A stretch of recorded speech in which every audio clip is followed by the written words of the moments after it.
أعوذ بالله من الشيطان الرجيم بسم الله الرحمن الرحيم يوصيكم الله في أولادكم للذكر مثل حظ الأنثيين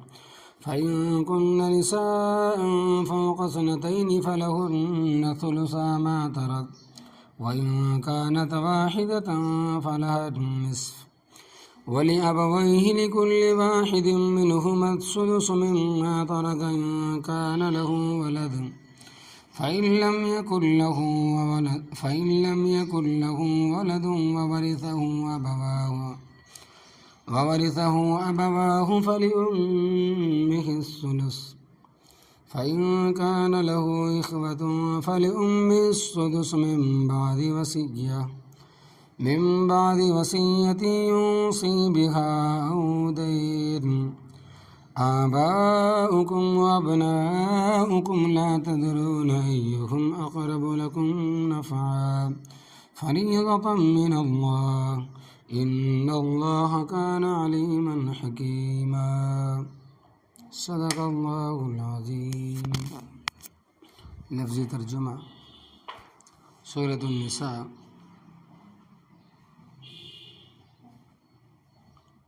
آیت نمبر 11۔ یوصیکم اللہ، اللہ تبارک و تعالیٰ تمہیں تاکیدی حکم دیتے ہیں فی اولادکم، تمہاری اولاد کے بارے میں، للذکری، مرد کے واسطے، مثل حظ الانثیین، دو عورتوں کے حصے کے برابر ہے، فَإِن كُنَّ، پس اگر وہ، نساء عورتیں، فوق اثنتین، دو سے زیادہ ہوں، فلہن، پس ان عورتوں کے لیے ثلثا، دو تہائی ہے، ما ترک، اس مال میں سے جو مرنے والے نے چھوڑا ہے، وَإِن كَانَتْ وَاحِدَةً، اور اگر ہے وہ ایک لڑکی، فلہا النصف، تو اس کے لیے ہے کل جائیداد کا آدھا حصہ، ولی ابویہ، اور مرنے والے کے والدین کے لیے، لکل واحد منہما، ان میں سے ہر ایک کے لیے، السدس، چھٹا حصہ ہے، مما ترک، اس مال میں سے جو مرنے والے نے چھوڑا ہے، ان کان لہ ولد، اگر ہے اس کی اولاد، فإن لم یکن لہ ولد، پس اگر نہیں مرنے والے کی اولاد، وورثہ ابواہ، اور اس کے وارث اس کے ماں باپ ہیں، فلأمہ الثلث، پس اس کی ماں کے لیے ہے تیسرا حصہ، فإن کان لہ اخوۃ، پس اگر ہیں مرنے والے کے بہن بھائی، فلأمہ السدس، تو اس کی ماں کے لیے ہے چھٹا حصہ، من بعد وصیت، وصیت کے بعد، یوصی بہا، جو وصیت اس نے کی ہے، او دین، یا قرض ادا کرنے کے بعد، آباؤکم، تمہارے باپ دادا ہیں، وابناؤکم، اور تمہارے بیٹے ہیں، لا تذرون، تم نہیں جانتے،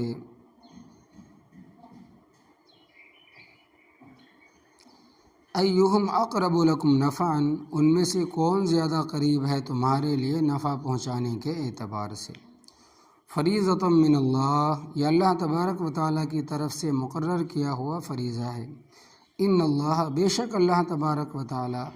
کان علیماً، ہے جاننے والا، حکیماً، حکمت والا۔ وہ ضروری اور اہم مسائل جن میں پہلے بھی کوتاہی ہوتی تھی اور اب بھی کوتاہی ہوتی ہے، ان میں سے ایک ہے وراثت کا مسئلہ۔ اس کے متعلق بڑا سخت حکم ہے کہ مرنے والے کے جو شرعی وارث ہے، شریعت کے اعتبار سے جو وارث ہے، جو مالک ہے، ان کو قرآن و سنت کے مطابق حصہ دو، لیکن لوگ اس کی پرواہ نہیں کرتے، لہٰذا مرنے والے نے جو مال چھوڑا ہے اس کے متعلق جو ضروری باتیں ہیں وہ سمجھ لے۔ مسئلہ اس طرح ہے کہ جب کوئی آدمی فوت ہو جائے، مر جائے، انتقال کر جائے، تو اس کے انتقال ہو جانے کے، مرنے کے، فوت ہو جانے کے بعد سب سے پہلے اس کے مال میں سے جو اس نے چھوڑا ہے، مرنے والے نے جو مال چھوڑا ہے، سنت کے مطابق کفن دفن کا انتظام کیا جائے گا، کیونکہ یہ سب سے مقدم، سب سے اول کام ہے۔ اس میں کفن کا کپڑا، غسل دینے کی اجرت اور قبر کھودنے کی اجرت بھی شامل ہے، کیونکہ ظاہر بات ہے کہ کفن کے کپڑے پر پیسے خرچ ہوں گے۔ اسی طرح اگر غسل کوئی مفت دینے کے لیے تیار نہیں ہے تو اس کو اجرت دینا بھی جائز ہے، چاہے مرد ہو یا عورت ہو، اور اگر غسل مفت کرا دے تو اس کا بڑا ثواب ہے۔ مجمع الزوائد حدیث کی کتاب ہے، اس میں صحیح سند کے ساتھ یہ روایت موجود ہے کہ میت کو غسل دینے والے اور اس کے بدن میں جو عیب ہے ان کو چھپانے والے کے، اور مرنے والے کے بدن میں جو عیب ہے ان کو چھپانے والے کے 40 کبیرہ گناہ معاف کر دیے جاتے ہیں۔ اسی طرح قبر کھودنے کا بھی بڑا ثواب، بشرطے کہ مفت میں بنائے، اجرت نہ لے۔ حدیث پاک میں آتا ہے کہ جو شخص میت کی قبر کھودے گا جس میں اس کو دفن کیا جائے گا، یوں سمجھو کہ اس نے اس کو ساری عمر کے لیے مکان بنا دیا۔ لیکن اگر کوئی مفت میں نہیں کھودتا تو اس کو اجرت سمجھو کہ اس کو قبر کھودنے کی اجرت دینا بھی جائز ہے۔ لہذا سب سے پہلے مرنے والے کے ترکے سے کفن دفن کا انتظام ہوگا، خوشبو اور کافور وغیرہ بھی اس میں شامل ہے۔ دوسرے نمبر پر اس کے ذمہ قرض ہے، وہ اتارا جائے گا، یہاں تک کہ اگر اس نے بیوی کا حق مہر زندگی میں ادا نہیں کیا۔ مسئلہ سمجھ لیں کہ یہاں تک کہ اگر اس نے بیوی کا حق مہر زندگی میں کبھی ادا نہیں کیا تو مرنے کے بعد سب سے پہلے بیوی کا حق مہر ادا کیا جائے گا۔ تیسرے نمبر پر اس نے جو جائز وصیت کی ہے اس کو پورا کیا جائے گا، کیونکہ اس کو اپنی جائیداد کے تیسرے حصے میں وصیت کرنے کا حق ہے، چاہے وہ جائیداد منقولہ ہو یا غیر منقولہ۔ اس میں وصیت کر سکتا ہے کہ بھائی میرے ترکے میں سے مسجد بنا دینا یا مدرسہ بنانا یا فلاں کو اتنے پیسے دے دینا، بشرطے کہ وہ شرعی وارث نہ ہو، یعنی جائز کاموں کی وصیت کر سکتا ہے۔ تو اب ترتیب اس طرح ہوئی کہ مرنے والے کے متروکہ مال میں سے، چھوڑے ہوئے مال میں سے سب سے پہلے کفن دفن کا انتظام ہوگا، اس کے بعد اس کا قرض اتارا جائے گا، پھر اس کی وصیت پوری کی جائے گی، چوتھے نمبر پر اس کی وراثت شرعی وارثوں میں تقسیم کی جائے گی۔ کچھ وارثوں کا ذکر تو آج کی آیت کریمہ میں ہے اور کچھ وارثوں کا ذکر کل آئے گا انشاءاللہ تبارک و تعالی۔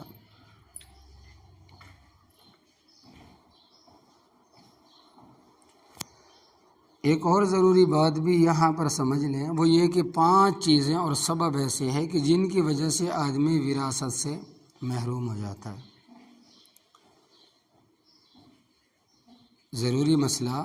سمجھ لیں کہ وہ یہ 5 چیزیں ہیں اور سبب ہے کہ جن کی وجہ سے آدمی وراثت سے محروم ہو جاتا ہے، بے دخل ہو جاتا ہے۔ اگر وہ اسباب نہ ہو تو کوئی آدمی وراثت سے محروم نہیں ہو سکتا۔ وہ اسباب یہ ہیں کہ نمبر 1 اختلاف دین ہے، یعنی کہ دین کے اندر اختلاف ہے۔ مثلاً کہ باپ مسلمان ہے اور بیٹا کافر ہو گیا، تو یہ کافر بیٹا باپ کی وراثت سے محروم ہو گیا، یعنی کہ اس بیٹے کو اب مال 1 کوڑی نہیں ملے گی۔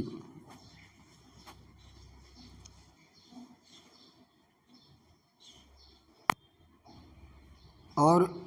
اس کا الٹ ہو کہ بیٹا مسلمان ہے اور باپ کافر ہے، تو اس مسلمان بیٹے کو کافر باپ کی وراثت نہیں مل سکتی۔ اگر باپ کافر ہے، بیٹا مسلمان ہے، تو باپ کافر کی وراثت بیٹے مسلمان کو نہیں مل سکتی۔ اور یہ بھی بات سمجھ لے کہ کافر سے وہی کافر مراد نہیں جن کو لوگ کافر سمجھتے ہیں۔ مثلاً یہ کہ ہندو کافر ہے، یہودی کافر ہے، عیسائی کافر ہے، پارسی کافر ہے، سکھ کافر ہے، عوام ان کو کافر سمجھتے ہیں، مگر کافر سے مراد وہ کافر بھی ہے جن کو شریعت کافر کہتی ہے۔ مثلاً شریعت کے اصطلاح میں قادیانی بھی کافر ہے، صابی بھی کافر ہے، بہائی بھی کافر ہے، رافضی بھی کافر ہے، رافضی کہتے شیعہ بھی کافر ہے، منکرین حدیث بھی کافر ہے، یعنی حدیث کا انکار کرنے والا بھی کافر ہے، شرک میں ڈوبے ہوئے لوگ بھی کافر ہیں۔ تو ان میں سے ان کے بچوں کو یوسف باپ کو حصہ نہیں ملے گا۔ بیٹا کافر ہے، باپ مسلمان ہو جائے تو حصہ نہیں، اگر باپ مشرک ہے بیٹا مسلمان ہے تو بیٹے کو بھی حصہ نہیں۔ حضرت مولانا رشید احمد صاحب گنگوئی رحمۃ اللہ علیہ ہمارے بہت بڑے اکابر میں سے ہیں، ان کا فتویٰ رشیدیہ تباہ شدہ ہے۔ ان سے کسی نے مسئلہ دریافت کیا کہ حضرت ایک شخص رافضی ہے، شیعہ ہے،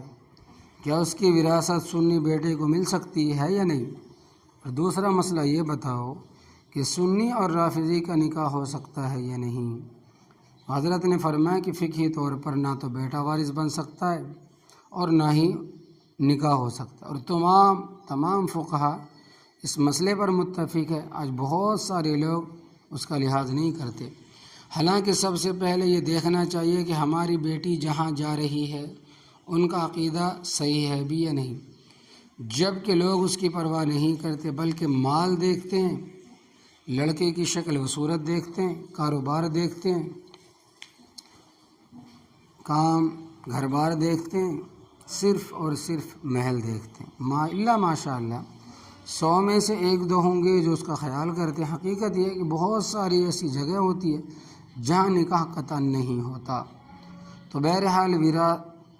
وراثت سے محرومی کا ایک سبب ہے اختلاف دین، اور دوسرا سبب ہے اختلاف دارین، کہ ایک دارالاسلام میں رہتا ہے اور دوسرا دارالحرب میں رہتا ہے،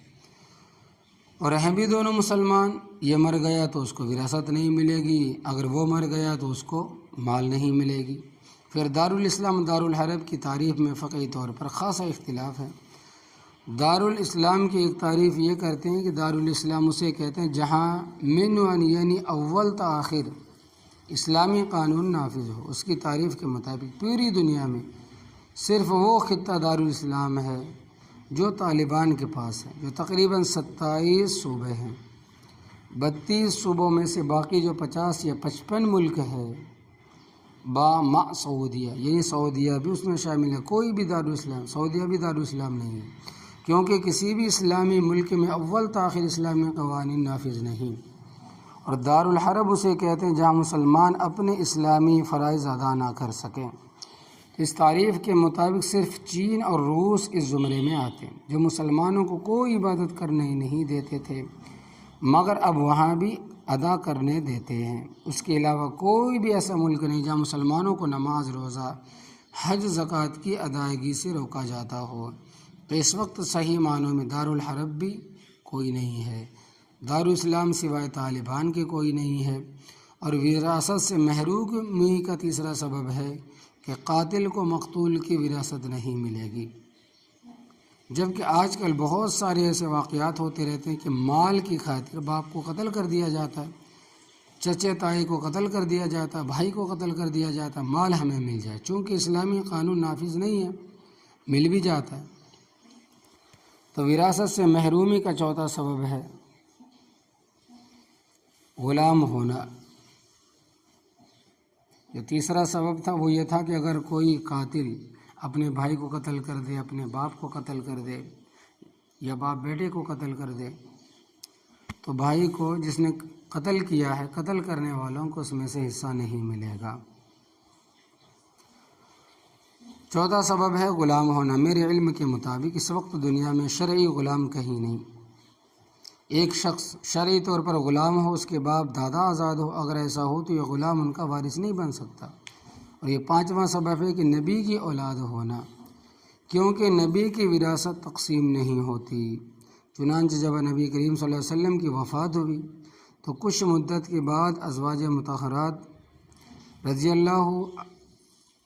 عنہم، جن کو مسئلے کا علم نہ تھا، اور حضرت فاطمہ رضی اللہ تعالی عنہا نے حضرت ابوبکر صدیق رضی اللہ تعالی عنہ سے مطالبہ کیا کہ آپ صلی اللہ علیہ وسلم کی جائیداد آپ صلی اللہ علیہ وسلم کے شرعی وارثوں میں تقسیم کی جائے اور شرعی طور پر ہمارا جو حصہ بنتا ہے وہ ہمیں دیا جائے۔ حضرت ابوبکر صدیق رضی اللہ تعالیٰ نے فرمایا کہ نبی کریم صلی اللہ علیہ وسلم نے فرمایا ہے کہ نحن معشر الانبیاء لا نورث ما ترکناہ صدقۃ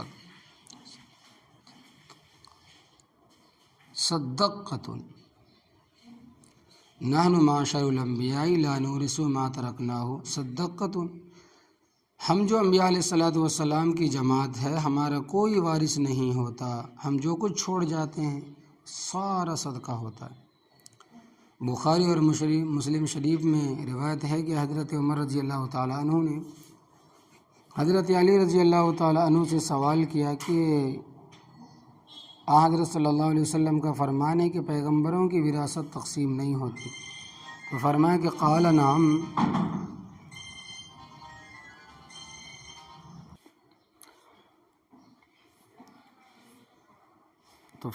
قال نعم، حضرت علی رضی اللہ تعالیٰ عنہ نے فرمایا کہ ہاں،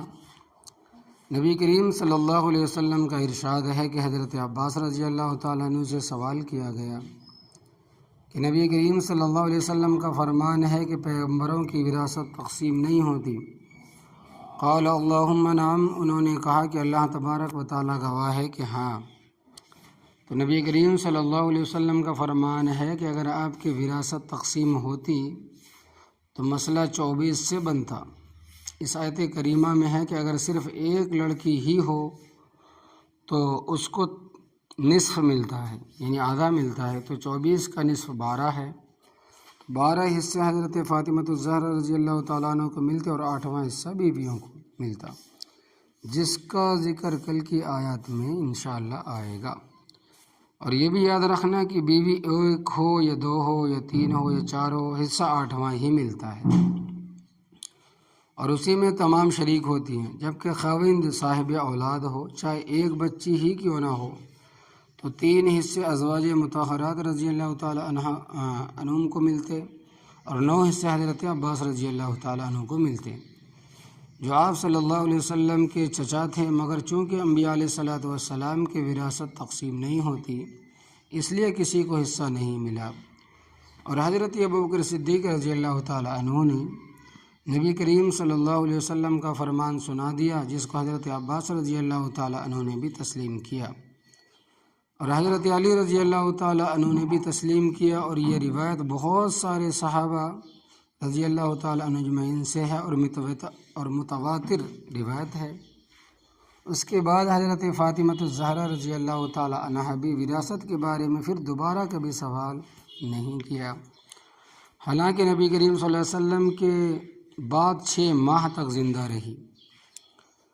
رافضیوں کا خمینی، جس کو اپنا امام مانتے ہیں، فرماتے ہیں کہ لا حول ولا قوت الا باللہ العلی العظیم، اس کی ایک کتاب ہے کشف الاسرار، اور اس کتاب کو انہوں نے مختلف زبانوں فارسی، عربی اور اردو انگریزی میں بھی شائع کی ہے۔ اس میں اس نے لکھا ہے کہ قرآن پاک کا پہلا منکر حضرت ابوبکر صدیق رضی اللہ تعالیٰ عنہ ہے، اس لیے کہ قرآن کا حکم ہے کہ وراثت دو اور اس نے فاطمہ الزہرا رضی اللہ تعالیٰ عنہ کو حصہ نہیں دیا۔ پھر کہتا ہے کہ قرآن کا دوسرا منکر حضرت عمر فاروق رضی اللہ تعالیٰ عنہ ہے، جو ملحد اور زندیق بھی تھا، کیونکہ اس نے بھی حصہ نہیں دیا، اور حضرت عثمان غنی رضی اللہ تعالیٰ عنہ بھی اپنے دور خلافت میں حضرت فاطمہ الزہرا رضی اللہ تعالیٰ عنہ کا حصہ نہیں دیا، تو یہ تینوں تو اس طرح قرآن پاک کے منکر اور کافر ہو گئے، نعوذ باللہ من ذالک۔ اب ہم سوال کرتے ہیں کہ حضرت علی رضی اللہ تعالیٰ عنہ بھی تو 4 سال خلیفہ رہے، 5 سال، انہوں نے حضرت فاطمہ الزہرا رضی اللہ تعالیٰ عنہ کا حصہ کیوں نہیں دیا؟ ٹھیک ہے، حضرت فاطمہ الزہرا رضی اللہ تعالیٰ عنہ فوت ہو گئی تھی، انتقال ہو گیا تھا، مگر ان کی اولاد تو موجود تھی، ان کو دے دیتے، کیونکہ کسی کے فوت ہو جانے سے اس کا حق تو ختم نہیں ہو جاتا، مر نہیں جاتا، نبی کریم صلی اللہ علیہ وسلم اپنی دور خلافت میں حضرت فاطمہ الزہرا رضی اللہ تعالیٰ عنہ کا حصہ وراثت اور ان کی اولاد کو دے دیتے۔ اگر دیا ہے تو ثابت کرو، اگر نہیں دیا تو یقیناً نہیں دیا، تو پھر تمہاری منطق کی روح سے وہ بھی قرآن پاک کے منکر، کافر اور زندیق ہو جاتے ہیں۔ یعنی اگر فاطمہ الزہرا رضی اللہ تعالیٰ عنہ کو حصہ وراثت نہ دینے کی وجہ سے یتیم ظالم ہے، قرآن پاک کے منکر ہے، تو پھر اس ظلم میں نعوذ باللہ من ذالک نبی کریم صلی اللہ علیہ وسلم بھی شریک ہے۔ کیوں بھائی، میری بات تمہیں سمجھ آ رہی ہے یا نہیں؟ ہمیں کسی سے کوئی عداوت نہیں، کوئی بغض نہیں، کوئی کسد نہیں، کوئی کینہ نہیں۔ بات سمجھنے کی ہے کہ اگر صحابہ ثلاثہ رضی اللہ تعالیٰ عنہ اجمعین فاطمہ الزہرا رضی اللہ تعالیٰ عنہ کو وراثت کا حصہ نہ دے تو وہ منکر اور کافر ہو گئے، اور اگر حضرت علی رضی اللہ تعالیٰ عنہ نہ دے تو وہ مومن رہیں۔ آخر یہ کیا فرق؟ جب ہم یہ کہتے ہیں کہ حضرت ابوبکر صدیق رضی اللہ تعالیٰ عنہ کو قرآن کا منکر کہنا غلط، حضرت عمر فاروق رضی اللہ تعالیٰ عنہ کو منکر قرآن اور ملحد اور زندیق کہنا غلط، ناجائز حرام ہے، تو کہتے ہیں کہ یہ فرقہ واریت پھیلاتے، اور ان کی کتابیں جن میں یہ سب کچھ درج ہے دھڑا دھڑ گھروں میں پہنچائی جاتی، ان کو کوئی پوچھنے والا نہیں۔ یہ الٹی منطق ہماری سمجھ میں نہیں آئی، اور یہ بات ذہن نشین کر لیں کہ اگر عقیدے کے بیان کرنے کا نام فرقہ واریت پھیلانا ہے تو پھر ہم سارے ہی فرقہ واریت پھیلانے والے ہیں،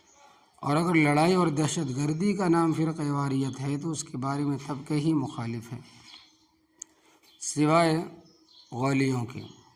تو میں یہ بات سمجھا رہا تھا کہ اگر خلفائے ثلاثہ رضی اللہ تعالیٰ عنہ اجمعین نے حضرت فاطمہ رضی اللہ تعالیٰ عنہ کو وراثت نہیں دیا تو حضرت علی رضی اللہ تعالیٰ عنہ بھی 4 سال خلیفہ رہے، یہ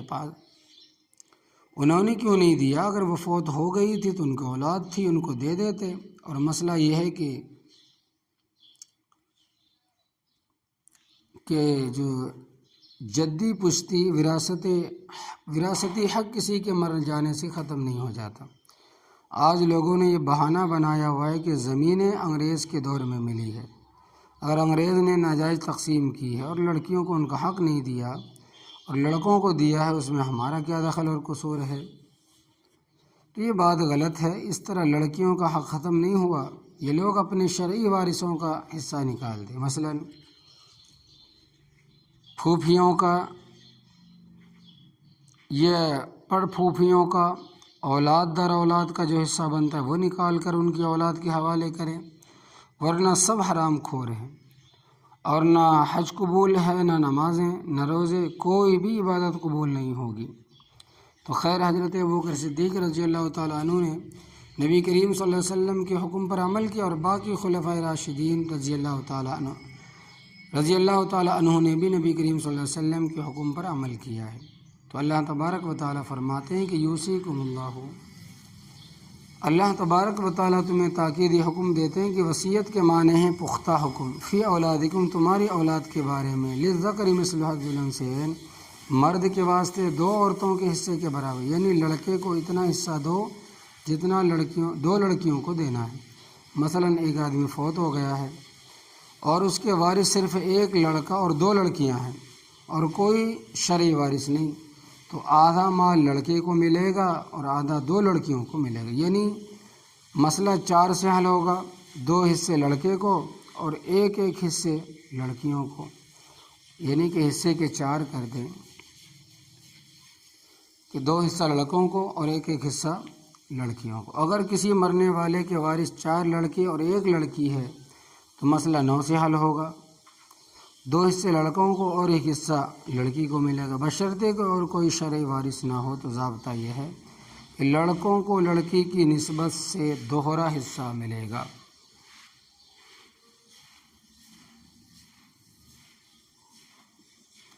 باقی رہا ملحدوں کا یہ اعتراض کی بات سمجھ نہیں آتی کہ لڑکا بھی اسی ماں باپ کا اور لڑکی بھی اسی ماں باپ کی ہے، پھر شریعت لڑکے کو دوہرا حصہ اور لڑکی کو 1 حصہ کیوں دیتی ہے؟ تو جواب یہ ہے کہ اسی آیت کریمہ کے آخر میں آئے گا کہ ان اللہ کان علیما حکیما، بے شک اللہ تبارک و تعالی علیم ہے، حکیم ہے، اس کا کوئی فعل، کوئی کام، کوئی حکمت کوئی حکم حکمت سے خالی نہیں ہے۔ اللہ تبارک و تعالیٰ نے لڑکی کی ضروریات کا بوجھ خاوند پر ڈالا ہے کہ وہ اس کو مہر بھی دے گا، مکان، لباس، خوراک، علاج، معالجہ بھی خاوند کے ذمہ ہے، اور ماں باپ کی طرف سے بھی دلوایا کہ بخلاف لڑکے کہ اس کا خرچہ سسرالیوں کے ذمہ نہیں ہے، اور لڑکی کا تو اس حد تک خیال رکھا گیا ہے اگرچہ خاوند خرچہ نہ دے تو خسر دے، اور اگر خسر نہ دے تو خسر کا باپ دے، یعنی خاوند کا دادا۔ لہذا شریعت نے لڑکی کے حق میں کوئی کمی نہیں کی۔ فَإِن كُنَّ نِسَاءً فَوْقَ اثْنَتَيْنِ، پس اگر وہ عورتیں 2 سے زیادہ ہے، 2 ہے، 3 ہے، یا زیادہ ہے، یعنی مرنے والے کی لڑکیاں ہی لڑکیاں ہیں، بیٹا نہیں ہے، فَلَهُنَّ ثُلُثُ مَا تَرَكَ،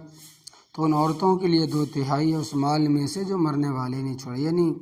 کل مال کے 3 حصے کیے جائیں گے، جتنا مال ہے 3 حصے کیے جائیں گے، 2 حصے ان لڑکیوں کے ہوں گے چاہے وہ جتنی بھی ہو، اور تیسرا حصہ دوسرے وارثوں کو ملے گا، اور اگر دوسرا وارث کوئی نہ ہو تو یہ تیسرا حصہ بھی انہی لڑکیوں کو مل جائے گا۔ وَإِن كَانَتْ وَاحِدَةً، اور اگر ہے وہ لڑکی ایک، فَلَهَا النِّصْفُ، تو ہے اس کے لیے کل جائیداد کا آدھا حصہ، یعنی اگر مرنے والے کی صرف ایک ہی لڑکی ہے، لڑکا نہیں ہے، تو کل جائیداد کا آدھا حصہ اس لڑکی کو ملے گا، چاہے وہ جائیداد منقولہ ہو یا غیر منقولہ۔ آگے مرنے والے کے والدین کا حصہ بیان کیا گیا، فرمایا کہ ولی ابویہ، اور مرنے والے کے والدین کے لیے لکل واحد منہما السدس، ان میں سے یہ ایک کے لیے چھٹا حصہ ہے، مما ترکا، اس مال میں سے جو مرنے والے نے چھوڑا ہے، اور یہ چھٹا حصہ اس صورت میں ملے گا ان کان لہ ولد، اور اگر ہے اس کی اولاد چاہے ایک لڑکی ہی کیوں نہ ہو، تو صورت میں مسئلہ حل ہوگا، 6 سے 1 حصہ باپ کو، 1 حصہ ماں کو، اور باقی جو 4 حصے ہیں وہ لڑکے لڑکیوں کو ملیں گے۔ فَإِن لَّمْ يَكُن لَّهُ وَلَدٌ، پس اگر نہیں ہے مرنے والے کی اولاد، بائیں طور کے شادی ہی نہیں ہوئی، یہ شادی کی مگر اولاد نہیں ہوئی، یہ ہوئی اور مر گئی، کو وَوَرِثَهُ أَبَوَاهُ، اور اس کے وارث اس کے ماں باپ ہیں، فَلِأُمِّهِ الثُّلُثُ، پر اس کی ماں کے لیے ہے تیسرا حصہ۔ اور مسئلہ یاد رکھنا کہ ماں باپ کی موجودگی میں بہن بھائی کو حصہ نہیں ملتا، یعنی ایک آدمی فوت ہو گیا، اولاد نہیں ہے، بہن بھائی زندہ ہے، تو ماں باپ کے ہوتے ہوئے بہن بھائی اس کی وراثت سے محروم ہو جائیں گے۔ بھائی بہنوں کو اس وقت ملتا ہے جب ماں باپ زندہ نہ ہو،